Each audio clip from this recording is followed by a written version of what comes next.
নমস্কাৰ আপোনালোক সকলোকে পুনৰবাৰ স্বাগতম নস্মাই মজিদ বন্ধুসকল বলগতে চামক আজি সন্ধিয়াৰ 7টা গুৰুত্বপূৰ্ণ খবৰ। প্ৰথমটো খবৰ দেশবাসীলৈ ভাল খবৰ, শীঘ্ৰে হ্ৰাস পাব কৰ্কট ৰোগৰ ঔষধৰ দাম আৰু লগতে বহু ঔষধৰ জিএছটি হ্ৰাস কৰিলে কেন্দ্ৰীয় চৰকাৰে। কৰ্কট ৰোগীসকললৈ ভাল খবৰ দিলে কেন্দ্ৰীয় চৰকাৰে, শীঘ্ৰে হ্ৰাস কৰা হ'ব কৰ্কট ৰোগৰ ঔষধৰ দাম, বহু ঔষধৰ জিএছটি হ্ৰাস কৰিলে কেন্দ্ৰীয় চৰকাৰে। জিএছটি বৈঠকত কেন্দ্ৰীয় বিত্তমন্ত্ৰী নিৰ্মলা সীতাৰমণে দিলে ভাল খবৰ, কৰ্কট ৰোগীলৈ সামান্য সকাহ কেন্দ্ৰীয় চৰকাৰৰ। কৰ্কট ৰোগৰ একাধিক ঔষধত জিএছটি 12% পৰা 5%লৈকে হ্ৰাস কৰিছে কেন্দ্ৰীয় চৰকাৰে আৰু লগতে নিমখীয়া খাদ্যৰ জিএছটিও 18% পৰা 12%লৈ হ্ৰাস কৰা হৈছে। 54 সংখ্যক জিএছটিৰ বৈঠকত এই সিদ্ধান্ত লোৱা হৈছে আৰু পৰৱৰ্তী সময়ত স্বাস্থ্য বীমাৰ জিএছটি হ্ৰাস কৰাৰ সম্ভাৱনা আছে। এই সন্দৰ্ভত নৱেম্বৰত অনুষ্ঠিত হ'ব জিএছটি বৈঠক আৰু নৱেম্বৰত অনুষ্ঠিত হোৱা জিএছটি বৈঠকত এই সন্দৰ্ভত সিদ্ধান্ত লোৱাৰ সম্ভাৱনা আছে। পৰৱৰ্তী খবৰ ৰাজ্যত পুনৰ ভয়ংকৰ হত্যাকাণ্ড, নিশা শোৱাপাটিৰ পৰা জগাই নিজ ঘৰৰ চৌহদৰ ভিতৰত জলসম্পদ বিভাগৰ এইগৰাকী কৰ্মচাৰী মাধুৰ্য বৰুৱাক নৃশংস হত্যা দুৰ্বৃত্তৰ। পুনৰ ৰাজ্যত জোকাৰি গ'ল এক ভয়াৱহ ঘটনাই, এইবাৰ ঘৰৰ ভিতৰত সোমাই এজনক হত্যা অচিনাক্ত দুৰ্বৃত্তৰ। দুৰ্বৃত্তই চকা অস্ত্ৰ ধুমুচেৰে আক্ৰমণ কৰে লোকজনক, শোৱাপাটিৰ পৰা জগাই হত্যা কৰে এই লোকজনক। জলসম্পদ বিভাগৰ কৰ্মচাৰী মাধুৰ্য বৰুৱাৰ সৈতে সংঘটিত হৈছে এই ভয়ংকৰ ঘটনা। নিশা প্ৰায় 1:30 বজাত সংঘটিত হৈছে এই ভয়ংকৰ ঘটনা আৰু নিশাই আৰক্ষী উপস্থিত হৈ আৰম্ভ কৰিছে তদন্ত। এই ঘটনাক লৈ ব্যাপক চাঞ্চল্যৰ সৃষ্টি হৈছে অঞ্চলটোত। চাবুৱাৰ জেৰাই গাঁৱত মাজনিশা সংঘটিত হৈছে এই নৃশংস হত্যাকাণ্ড। পৰৱৰ্তী খবৰ ৰাজ্য জোকাৰি যোৱা ট্ৰেডিং স্কেমৰ অন্যতম অভিযুক্ত অভিনেত্ৰী তথা কৰিঅ'গ্ৰাফাৰ চুমি বৰা আৰু তাৰ্কিক বৰাৰ সৈতে সম্পৰ্ক ৰক্ষাৰ অভিযোগত বোকাখাত আৰক্ষীয়ে আটক কৰিলে এই দুই যুৱকক। মিলনপুৰৰ চন্দন নাথ আৰু লতাবাৰীৰ শুভনজ্যোতি কুৰ্মীক আটক আৰক্ষীৰ। শীঘ্ৰে আৰক্ষীৰ জালত পৰিব পলাতক চুমি বৰা আৰু তাৰ্কিক বৰা। বিগত 8 দিনে পলায়ন কৰি থকা চুমি আৰু তাৰ্কিকৰ সন্ধান ওলাব। চুমিৰ স্বামী তাৰ্কিকৰ দুই ঘনিষ্ঠ যুৱক আৰক্ষীৰ জালত পৰিছে। চুমি আৰু তাৰ্কিকৰ সৈতে যোগাযোগ ৰক্ষা কৰা দুই যুৱকক আটক আৰক্ষীৰ। বোকাখাতৰ লতাবাৰীৰ শুভনজ্যোতি কুৰ্মী নামৰ এজন যুৱকক আটক আৰক্ষীৰ আৰু শুভনৰ ঘৰত বিগত সপ্তাহত আশ্ৰয় লৈছিল চুমি বৰা আৰু তাৰ্কিক বৰাই।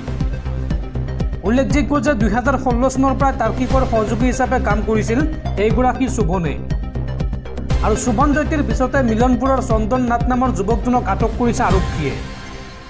আজি CIDয়ে গুৱাহাটীলৈ তলব কৰিছে শুভনজ্যোতিক আৰু এই দুই যুৱকক জেৰা চলালে চুমি আৰু তাৰ্কিকৰ সন্ধান লাভৰ সম্ভাৱনা আছে।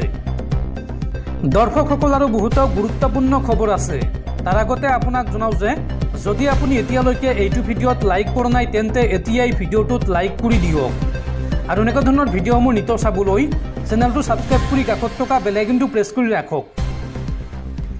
পৰৱৰ্তী খবৰ স্মাৰ্ট মিটাৰক লৈ ৰাজ্যজুৰি অব্যাহত আছে প্ৰতিবাদ আৰু তাৰ মাজতে স্মাৰ্ট মিটাৰক লৈ মুখ্যমন্ত্ৰীৰ কাৰ্যালয়ে প্ৰকাশ কৰিলে 3টাকৈ হেল্পলাইন নম্বৰ। স্মাৰ্ট মিটাৰ আৰু বিদ্যুৎ বিলক লৈ যদি আপুনি অসুবিধাত পৰিছে তেন্তে এই নম্বৰ 3টাত ফোন কৰি আপুনি অভিযোগ দিব পাৰিব আৰু আপুনি অভিযোগ দিয়াৰ 1 মিনিটৰ ভিতৰত আপোনাৰ সমস্যা সমাধান কৰিব মুখ্যমন্ত্ৰীৰ কাৰ্যালয়ে। স্মাৰ্ট মিটাৰৰ গ্ৰাহকৰ বাবে আহি গ'ল ডাঙৰ খবৰ। মুখ্যমন্ত্ৰীৰ কাৰ্যালয়ে প্ৰকাশ কৰিলে 3টাকৈ নম্বৰ। এতিয়াই আপোনাৰ মোবাইলত ছেভ কৰি লওক এই নম্বৰকেইটা। বিদ্যুতৰ বিল বেছি আহিলেই আপুনি দিব পাৰিব অভিযোগ। 3টাকৈ ফোন নম্বৰ মুকলি কৰিছে বিদ্যুৎ বিভাগে। প্ৰথম নম্বৰটো হৈছে 1912, দ্বিতীয় নম্বৰটো হৈছে 75759996 আৰু তৃতীয় নম্বৰটো হৈছে 8876100100। এই নম্বৰত ফোন কৰি আপুনি দিব পাৰিব অভিযোগ আৰু অভিযোগ দিয়াৰ 1 মিনিটতেই আপোনাৰ সমস্যা সমাধান কৰিব মুখ্যমন্ত্ৰীৰ কাৰ্যালয়ে। পৰৱৰ্তী খবৰ, ৰাজ্য কঁপাই যোৱা গুৱাহাটীৰ বিজেপি নেত্ৰী ইন্দ্ৰাণী তহবিলদাৰ আত্মহত্যাকাণ্ডৰ অন্যতম অভিযুক্ত কুলদীপ দাসক গ্ৰেপ্তাৰ। ইন্দ্ৰাণী তহবিলদাৰ আত্মহননৰ গোচৰত আন এক অভিযুক্তক গ্ৰেপ্তাৰ কৰিছে আৰক্ষীয়ে। নিশা চানমাৰী আৰক্ষীয়ে পলাতক কুলদীপ দাসক গ্ৰেপ্তাৰ কৰে। ইন্দ্ৰাণী কাণ্ডৰ অশ্লীল ভিডিঅ' ভাইৰেলৰ অভিযোগত অভিযুক্ত আছিল এইগৰাকী কুলদীপ। উল্লেখযোগ্য যে 2023 চনৰ আগষ্টত সংঘটিত হৈছিল বিজেপি নেত্ৰী ইন্দ্ৰাণী তহবিলদাৰৰ আত্মহননৰ ঘটনা। অনুৰাগ চলিহাৰ সৈতে ইন্দ্ৰাণীৰ আপত্তিজনক ফটো ভাইৰেল হৈছিল ছ'চিয়েল মিডিয়াত। গুৱাহাটী মহানগৰী বামুণী মৈদামৰ বাসগৃহত আত্মহত্যা কৰিছিল ইন্দ্ৰাণী তহবিলদাৰে আৰু উক্ত ঘটনাৰ সৈতে নাম সাঙুৰ খাইছিল কুলদীপৰ। তেতিয়াৰ পৰাই পলাতক হৈ আছিল কুলদীপ। উল্লেখযোগ্য যে ইন্দ্ৰাণীৰ আত্মহত্যাৰ ঘটনাত গ্ৰেপ্তাৰ হৈছিল 4জনকৈ লোক। গ্ৰেপ্তাৰ হৈছিল অনুৰাগ চলিহা, দিবন ডেকা, ৰেখান্ত দাস আৰু অসীম চক্ৰৱৰ্তী। নলবাৰী জিলাৰ ঘগ্ৰাপাৰৰ পৰা গ্ৰেপ্তাৰ কৰা হয় এই কাণ্ডৰ অন্যতম অভিযুক্ত কুলদীপ দাসক। উল্লেখযোগ্য যে বিজেপি নেত্ৰী ইন্দ্ৰাণীৰ আত্মহত্যাই বিজেপিৰ ভিতৰ চৰাত তোলপাল লগোৱাৰ সমান্তৰালভাৱে উন্মোচিত কৰিছিল ৰাজ্যত চাকৰিৰ নামত হোৱা ব্যাপক কেলেংকাৰীৰ তথ্য। সেই কেলেংকাৰীৰ গোচৰত অভিযুক্ত হৈ গ্ৰেপ্তাৰ হৈছিল অসীম চক্ৰৱৰ্তী আৰু তৃষ্ণা শৰ্মা। কিন্তু 2 মাহৰ পিছত সমগ্ৰ ঘটনা সন্দৰ্ভত গুৱাহাটী মহানগৰ আৰক্ষীয়ে অভিযোগনামা দাখিল কৰিব নোৱাৰাৰ বাবে মুকলি আকাশৰ তললৈ ওলাই আহিবলৈ সক্ষম হৈছিল এই দুয়োগৰাকী। পৰৱৰ্তী খবৰ, ৰাজ্যত পুনৰ অবৈধ বাংলাদেশী নাগৰিকৰ দপদপনি। এইবাৰ হাইলাকান্দিত গ্ৰেপ্তাৰ কৰা হৈছে এজন বাংলাদেশী নাগৰিকক আৰু ধৃত বাংলাদেশী নাগৰিকজনৰ নাম MD শ্যামউদ্দিন।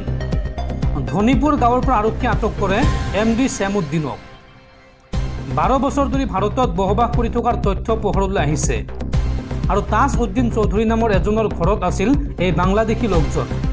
তাজউদ্দিনে নিজৰ পুত্ৰ বুলি পৰিচয় দি আশ্ৰয় দিছিল নিজৰ ঘৰত আৰু লালা গাঁৱৰ বাসিন্দা তাজউদ্দিন চৌধুৰীকো আটক কৰিছে আৰক্ষীয়ে। পৰৱৰ্তী খবৰ, ট্ৰেডিং কেলেংকাৰীয়ে জোকাৰিছে সমগ্ৰ ৰাজ্য আৰু তাৰ মাজতে হঠাৎ দিল্লীলৈ ৰাওনা মুখ্যমন্ত্ৰী হিমন্ত বিশ্ব শৰ্মা। আজি দিল্লীত গৃহমন্ত্ৰী অমিত শ্বাহক সাক্ষাৎ কৰিব মুখ্যমন্ত্ৰীয়ে আৰু ট্ৰেডিং কেলেংকাৰী সন্দৰ্ভত গৃহমন্ত্ৰীৰ সৈতে মুখ্যমন্ত্ৰীয়ে আলোচনা কৰাৰ সম্ভাৱনা আছে আৰু গৃহমন্ত্ৰী অমিত শ্বাহৰ সৈতে আলোচনাৰ অন্তত এই সমগ্ৰ ঘটনাৰ তদন্তৰ দায়িত্ব CBI-লৈ হস্তান্তৰ কৰাৰ সম্ভাৱনা আছে। পৰৱৰ্তী খবৰ, কটন বিশ্ববিদ্যালয়ৰ ছাত্ৰ একতা সভাৰ সভাপতি পদৰ পৰা পদত্যাগ হিমাংশু কুমাৰ দাসৰ। নিয়ম ভংগ কৰি সাধাৰণ সম্পাদকে যোগদান কৰিছিল ৰাজনৈতিক দলত আৰু এই সন্দৰ্ভত কটন বিশ্ববিদ্যালয় কৰ্তৃপক্ষই ব্যৱস্থা নোলোৱাৰ বাবে হিমাংশুৰ পদত্যাগ। পৰৱৰ্তী খবৰ, মধ্যপ্ৰাচ্যত পুনৰ বাজি উঠিব যুদ্ধৰ দামামা। ইজৰাইলক এইবাৰ ভয়ংকৰ ভাবুকি দিছে তুৰস্কই। তুৰস্কৰ মন্তব্য, ইজৰাইলৰ অহংকাৰ আৰু দম্ভালি বন্ধ কৰিবই লাগিব। ইজৰাইলক একিকুৰি দিবলৈ গঠন কৰক ইছলামিক মিত্ৰজোঁট। এই মন্তব্য বা এই হুংকাৰ তুৰস্কৰ ৰাষ্ট্ৰপতিৰ। ইজৰাইলৰ বিৰুদ্ধে একত্ৰিত হওক বিশ্বৰ মুছলমান ৰাষ্ট্ৰ।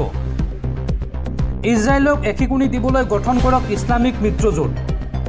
ইজৰাইলৰ সাম্ৰাজ্যবাদী ধাৰণাক নিয়ন্ত্ৰণ কৰিবই লাগিব। গাজাৰ দৰে লেবানন, চিৰিয়া দখল কৰিব বিচাৰিছে ইজৰাইলে। ইজৰাইলৰ অহংকাৰ আৰু সন্ত্ৰাস আৰু দম্ভালি বন্ধ হ'বই লাগিব। একমাত্ৰ ইছলামিক ৰাষ্ট্ৰৰ মিত্ৰতাইহে এয়া সম্ভৱ কৰিব পাৰিব। মুছলমান বিশ্বক উচতনি দি এই মন্তব্য তুৰস্কৰ ৰাষ্ট্ৰপতি এৰডোগানৰ। হামাছক প্ৰশংসা কৰি মন্তব্য কৰিছে ৰিচেপ টাইপ এৰডোগানে। গাজা ৰক্ষাই নহয়, মুছলমান ৰক্ষাৰ যুঁজ কৰিছে হামাছে। হামাছক প্ৰশংসা কৰি এই মন্তব্য কৰিছে তুৰস্কৰ ৰাষ্ট্ৰপতিয়ে। ৱেষ্ট বেংকত IDF-ৰ শেহতীয়া অভিযানক লৈ উচতনি তুৰস্কৰ। উল্লেখযোগ্য যে IDF-ৰ গুলীত মৃত্যু হৈছিল এগৰাকী তুৰ্কী আমেৰিকান যুৱতীৰ আৰু আইচিনুৰ ইজগি ইয়াগিৰ মৃত্যুৰ পিছতে সৰব হৈ পৰিছে তুৰস্কৰ ৰাষ্ট্ৰপতি। এৰডোগানৰ এই মন্তব্যই মধ্যপ্ৰাচ্যত উত্তেজনা বৃদ্ধি কৰাৰ আশংকা প্ৰকাশ কৰা হৈছে। পৰৱৰ্তী খবৰ, মুখ্যমন্ত্ৰী হিমন্ত বিশ্ব শৰ্মাৰ বিৰুদ্ধে ভয়ংকৰ অভিযোগ উত্থাপন কৰিছে ঝাৰখণ্ড চৰকাৰে। বিভিন্ন সম্প্ৰদায়ৰ মাজত ঘৃণা বিয়পাবলৈ হিমন্ত বিশ্ব শৰ্মা যায় ঝাৰখণ্ডলৈ। এই অভিযোগ উত্থাপন কৰি নিৰ্বাচন আয়োগলৈ পত্ৰ প্ৰেৰণ কৰিছে ঝাৰখণ্ড চৰকাৰে আৰু লগতে শিৱৰাজ সিং চৌহানৰ বিৰুদ্ধেও একেই অভিযোগৰে পত্ৰত নাম উল্লেখ কৰিছে ঝাৰখণ্ড চৰকাৰে।